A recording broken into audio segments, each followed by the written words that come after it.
थोड़ी लेने सारी आती है फ्रेश साइड में लगे हैं, कितने के हैं?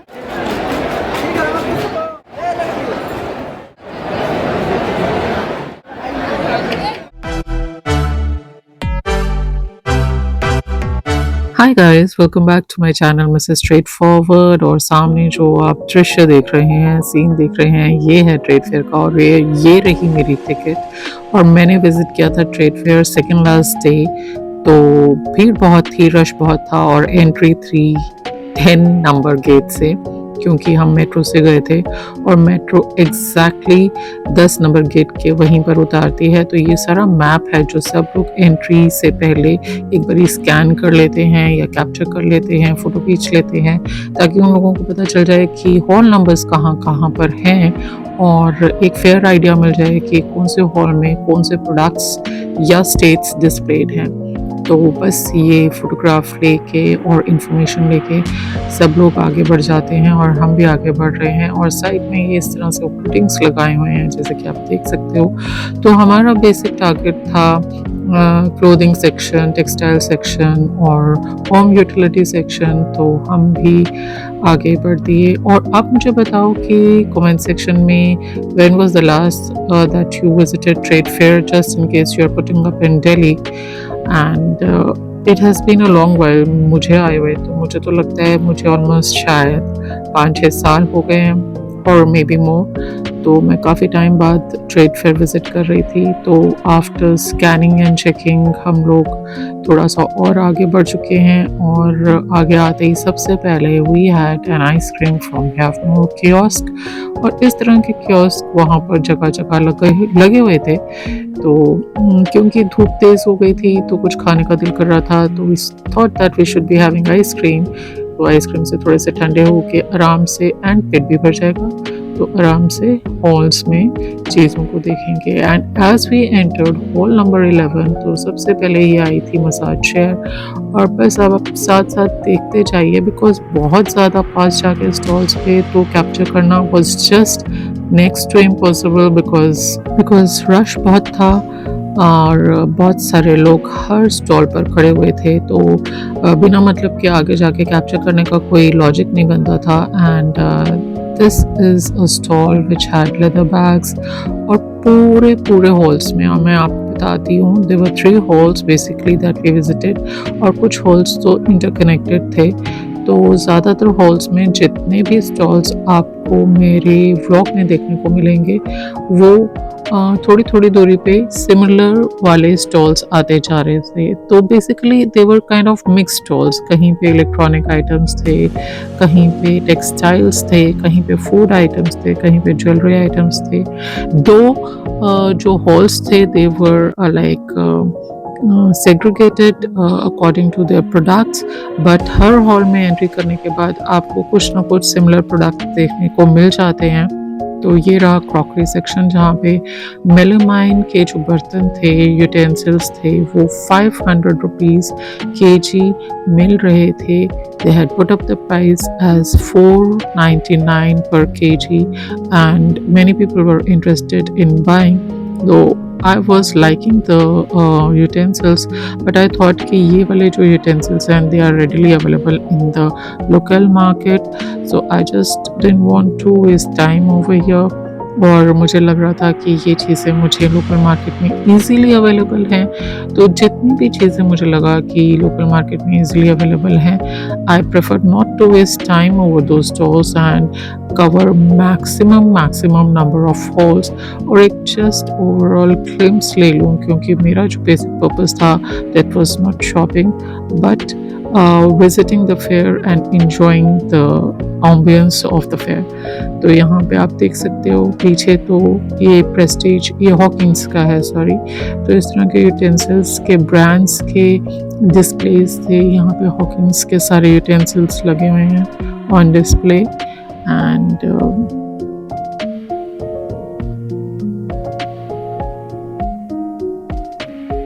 और यहाँ पे भी ये मुझे लग रहा था कि शायद फूड प्रोसेसर है या ग्राइंडर है। और इस तरह के सूट्स के स्टॉल्स भी ना थोड़ी थोड़ी दूरी पे काफ़ी सारे आ जाते थे। और मैंने जो पूछने से और देखने से रियलाइज़ किया तो मैक्सिमम जो सूट्स थे ना for the ladies those were like around 1200 and 3000। तो बेसिक प्राइसेस जो उन्होंने फिक्स करी हुई थी ना those were in between 1200 to 3000। And this was one stall of jute bags जहाँ पे बहुत प्रेटी जूट बैग्स थे और females were very interested in capturing and buying bag from here, क्योंकि ज़्यादातर लोगों को लंच बॉक्स के लिए या एज अ कैरी बैग इस तरह के जूट बैग्स बहुत पसंद होते हैं। तो काफ़ी सारे लोग यहाँ पर खड़े होकर ले रहे थे। और ये हैं कुछ पोंचोस, थोड़े वुलन आइटम्स। तो हर तरह के products were on display, leather jackets as you can see. और हाँ, ये ग्रिल वाला तो हमेशा यहाँ का एक आई कैचिंग स्टॉल रहता ही है। मतलब it is a kind of people's choice stall. लोग यहाँ पे बहुत जाते हैं। अब ये देखो एक और मेलामाइन का स्टॉल आ गया। यहाँ पे भी same rate is display that 499 पर केजी। सो सारी की सारी क्रॉकरी जो थी मेलामाइन की that was for 500 rupees per kg. Now this is one stall जहाँ पे होम यूटिलिटी आइटम्स मिल रहे थे और यहाँ पे भी काफ़ी सारे लोग खड़े थे। और इसके साथ ही ये वुलन सूट्स का भी स्टॉल था। तो अलग अलग स्टेट से लोग आए हुए थे and they had the stalls to display their items. और काफ़ी अच्छे होते हैं इनके सूट्स, मगर मुझे लगता है कि काफ़ी एक्सपेंसिव प्राइस पे भी ये लोग बेचते हैं। तो you need to have a good bargaining skills. अगर आप बार्गेन अच्छा कर सकते हैं तो you can buy these items, otherwise कई बार महंगी चीज़ भी आ जाती है। तो यहाँ पे बहुत सारे लेदर आइटम्स भी थे और ये बच्चा ना अपने पेरेंट को शायद असिस्ट किया था सेल करने में। टोल्ड मी कि ये लो but it was quite expensive. 400। The wallet was very expensive क्योंकि local market में I know this wallet is for 100 rupees, but I really liked his spirit because he was making an effort to sell along with his father.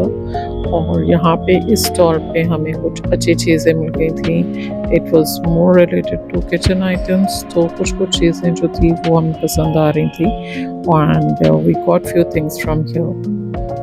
और सामने ना जो owner थे ना उनकी लड़ाई हो गई थी किसी एक और अंकल जी से, because he was trying to capture his shop. तो इसमें लड़ने वाली कोई बात नहीं होनी चाहिए because it is a fair और फेयर में तो कोई भी चीज़ों को कैप्चर कर ही सकता है। तो there was a fight going on और साथ साथ लोग हमसे पूछते जा रहे थे कि ये जो ऊपर चीज़ें टंगी हुई हैं इनका क्या पर्पस है and what is it. Mostly जो आइटम्स यहाँ पे ऑन डिस्प्ले थी आपको इजीली अब ऑनलाइन अवेलेबल हो जाती हैं, मगर यहाँ पे आने का बस ये एक फ़ायदा होता है कि सारी चीज़ें ऑन डिस्प्ले होती है और आप उनको खुद पर्सनली उठाकर देखभाल कर खरीद सकते हैं, उनका फंक्शन समझ सकते हैं। तो it is kind of nice thing कि आप यहाँ पे विज़िट करते हो और अपने मतलब की चीज़ इजीली देख के ले सकते हो। So the next stall was meant for kids और ये मेंटल एबिलिटीज़ को शार्पन करने के लिए कुछ टॉयज़ डेवलप किए हुए थे। तो मैंने just miracle bricks they have put it like and they were like educational blocks. तो ये शायद बच्चों के लिए चीज़ थी जिससे कि माइंड स्किल्स अच्छी कर सकें and to keep them away from TV and mobiles, जो कि एक अच्छी चीज़ है क्योंकि आजकल तो मैक्सिमम टाइम बच्चे मोबाइल पर रहते हैं। एंड यहाँ पर टाइटन के आई ग्लासेस का भी एक स्टॉल था। और आगे बढ़ते हुए हम पहुँच गए सरस आजीविका मेला, जहाँ पर स्टेट्स के एक्सक्लूसिव स्टॉल्स थे और यहाँ पे बहुत सारे लोग अपनी सेल्फीज खींच रहे थे। तो मैंने भी ये चांस मिस नहीं किया एंड आई ऑल्सो थॉट कि एक सेल्फी तो यहाँ पे व्हील के साथ हो ही जानी चाहिए। और बस सेल्फी लेने के बाद हम बढ़ गए आगे।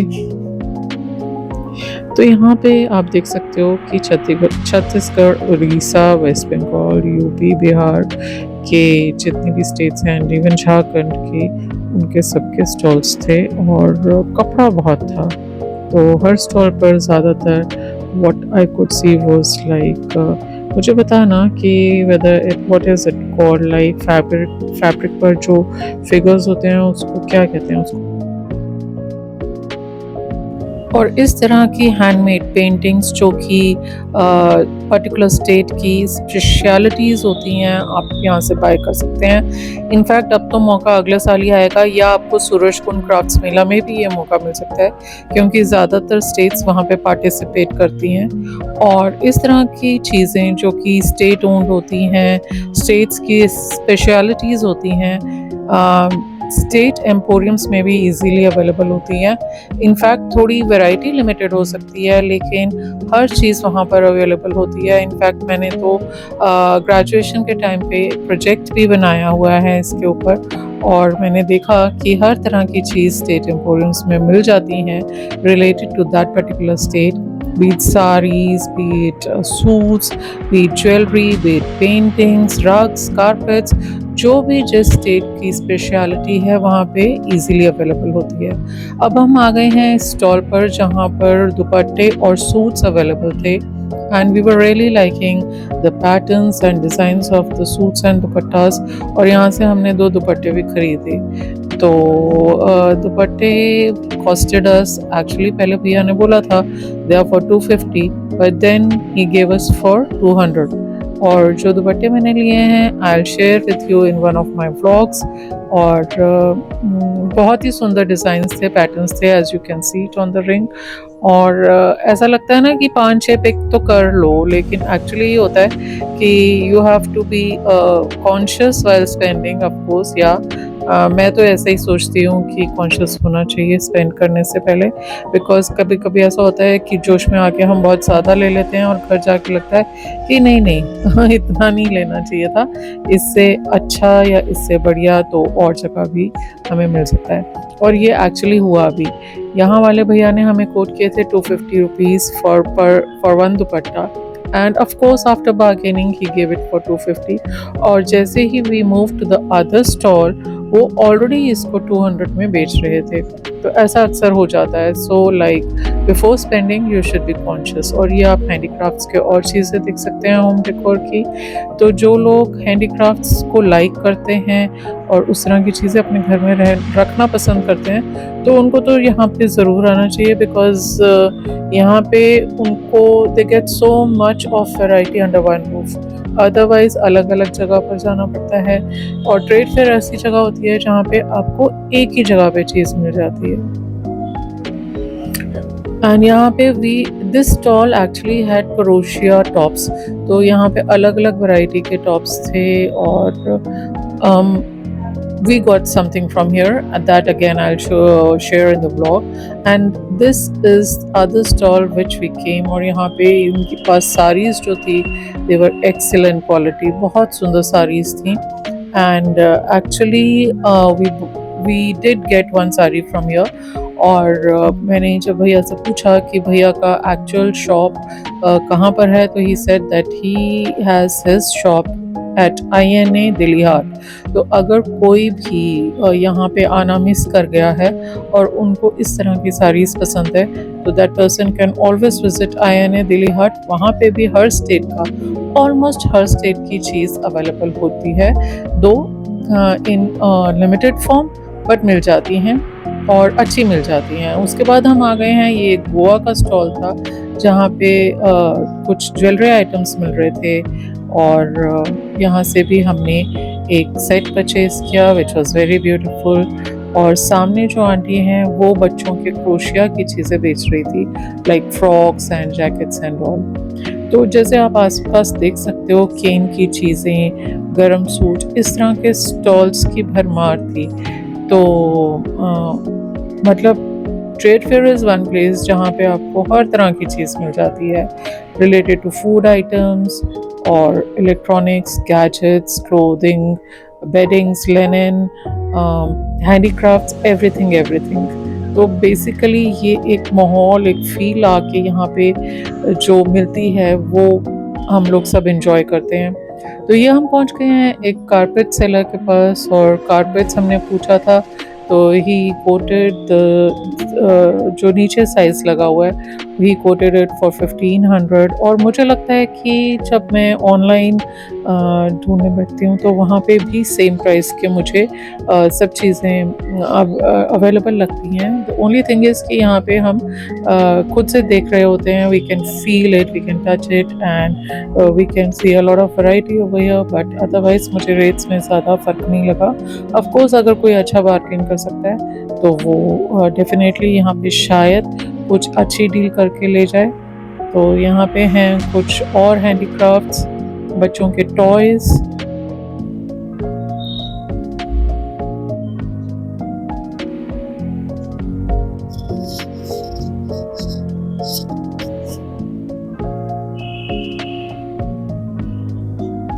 तो केन और केन की ये चीज़ें जो है ना ये एसएम से हैं।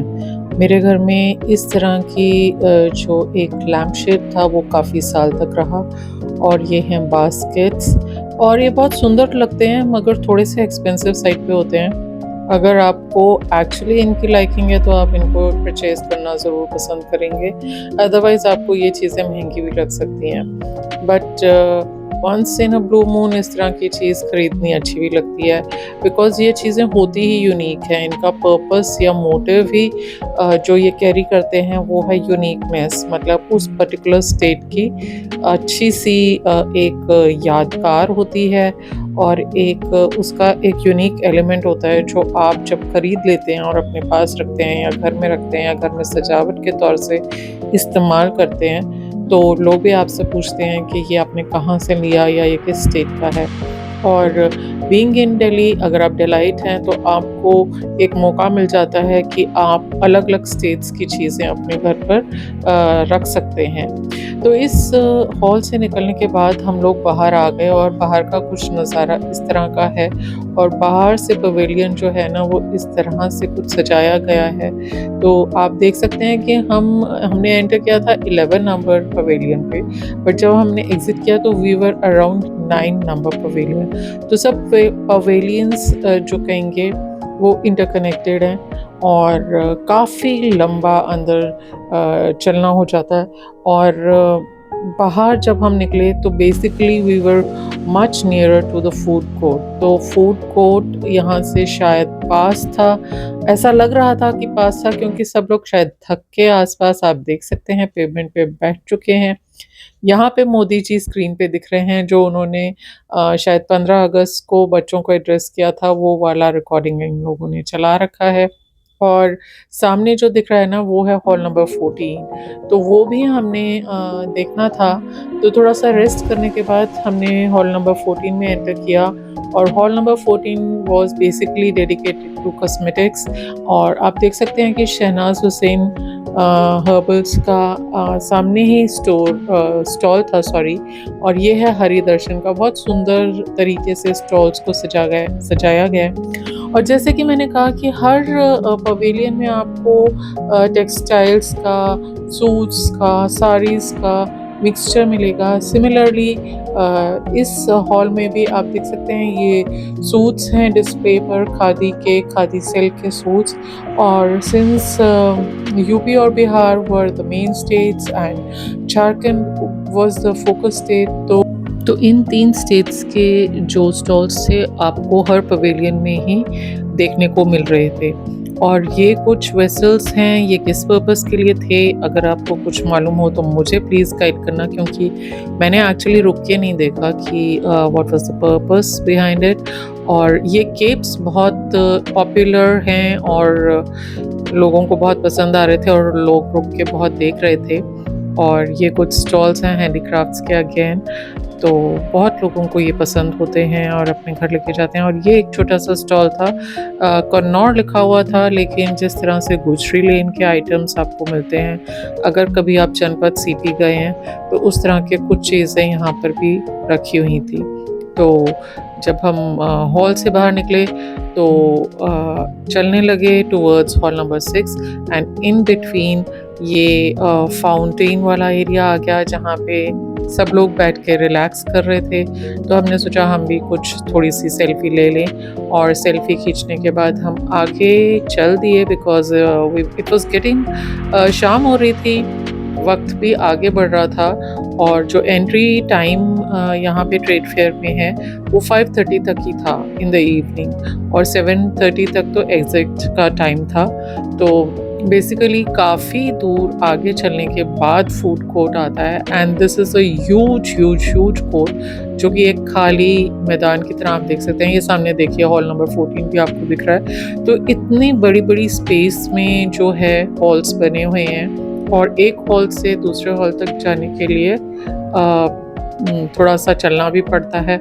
तो और सामने की तरफ जो टेंट्स आपको दिख रहे हैं ना, ये सब फूड कोर्ट एरिया है। तो अगर आपको भूख लगी है, पेट पूजा करना है तो आपको इतनी दूर चलकर आना होगा और अगर इन बिटवीन अगर आप किसी हॉल में हैं तो आप very well it is near by two that hall और आप वहाँ से ही बाहर निकलकर खाना खाने के लिए बैठ सकते हैं। तो since it was much much past noon time तो यहाँ पे काफ़ी भीड़ थी। आप दूर से ही देख सकते हैं कि कितनी रश है, लेकिन अंदर आके काफ़ी सारे स्टॉल्स लगे हुए थे। थोड़ी-थोड़ी दूरी पर कूपन्स वाले बैठे हुए थे, जिससे आप कूपन लेके अपनी मनपसंद का खाना खा सकते हैं। मैंने तो ली थी छोले भटूरे की और कुमार ने ली थी राजमा चावल की। मेरे छोले भटूरे तो टेस्टी थे क्योंकि मेरे छोले भटूरे जो थे वो थे सीताराम के छोले भटूरे और they are very famous people out here in Delhi in terms of chole bhature और बहुत पुरानी दुकान है इन लोगों की और जो राजमा चावल थे वो थोड़े से कच्चे थे। बाकी ये एक पैनोरामिक व्यू आप देख सकते हैं कि फूड कोर्ट का कैसा था और यहाँ पे जब हम फूड कोर्ट से जो कि टेंट्स लगे हुए थे जब हम बाहर निकले तो उसके बाहर भी बहुत सारी जनता बैठी हुई थी और when we proceeded to hall number 6 because hall number 6 में थी इंटरनेशनल स्टॉल्स तो we wanted to see those. तो देखो बीच में रास्ते में कितने सारे लोग फिर से बैठे हैं बिकॉज इसके इन एंड अराउंड भी बहुत सारे फूड स्टॉल्स थे। तो now we have entered hall number 6 और हॉल नंबर 6 में एंट्री के बाद जो हम देख सक रहे हैं यहाँ पे MSME का एक सबसे पहले आया था स्टॉल। तो ये देखिए ये इस तरह से they had put things on display.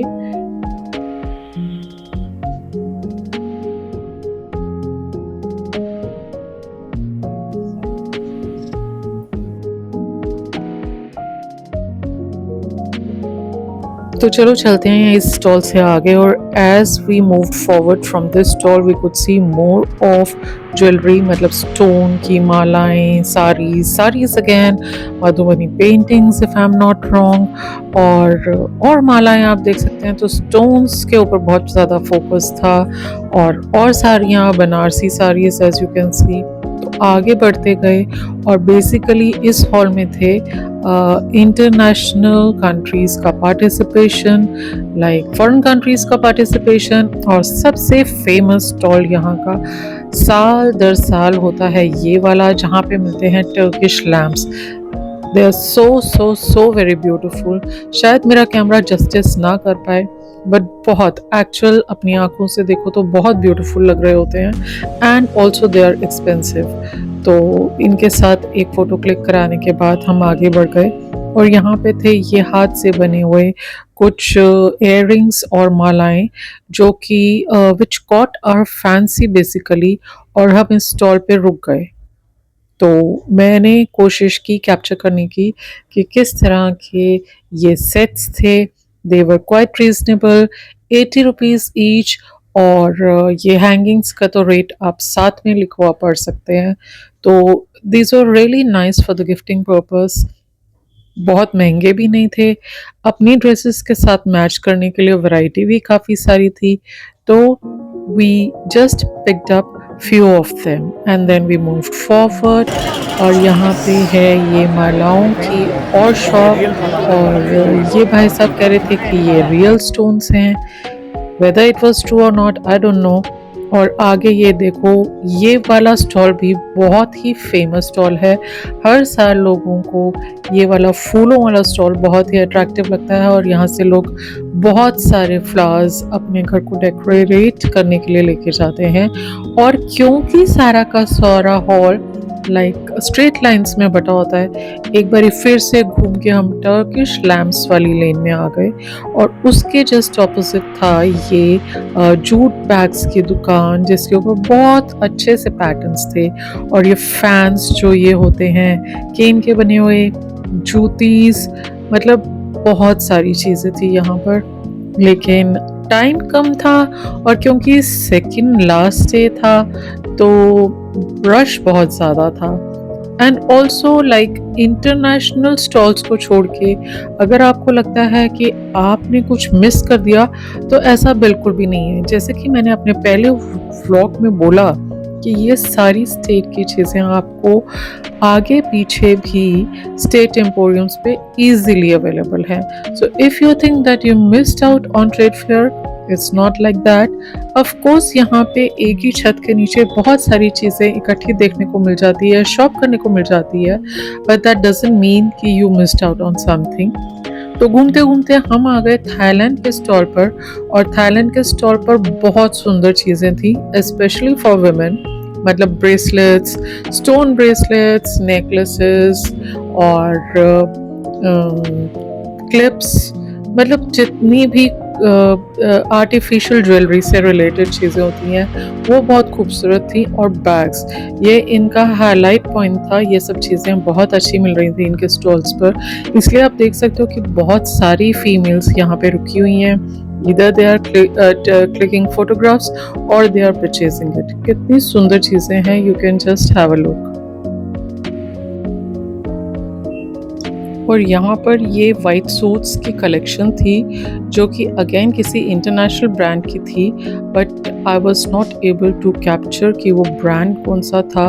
और साथ में ये मिरर्स की शॉप है और ये बहुत सारे सुंदर स्टॉल्स वंस अगेन। और साउथ साइड के भी स्टॉल्स बहुत सारे थे साड़ीज़ के। और ये घूमते घूमते हम आ गए, ये वार्म जैकेट्स थे जो कि शॉल लाइक मटेरियल के बने हुए थे और इसकी प्राइस जो थी स्टॉल ओनर ने कोट की थी 2500 रुपीज़।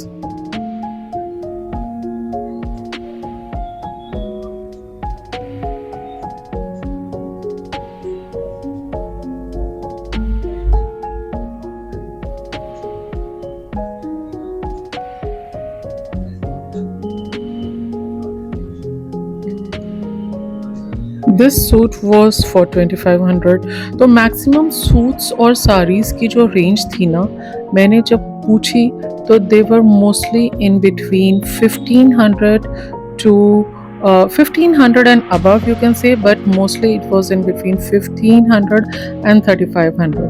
और कुछ तो और भी बहुत ज़्यादा महंगी चीज़ें थी।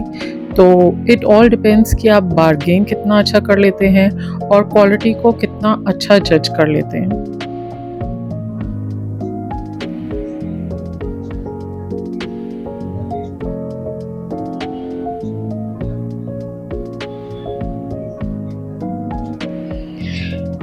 तो क्योंकि शाम बहुत तेज़ी से ढल रही थी और मुझे ये भी लग रहा था कि मेट्रो में बहुत ज़्यादा रश हो जाने वाला है, तो हमें जल्दी हो गई घर पहुंचने की।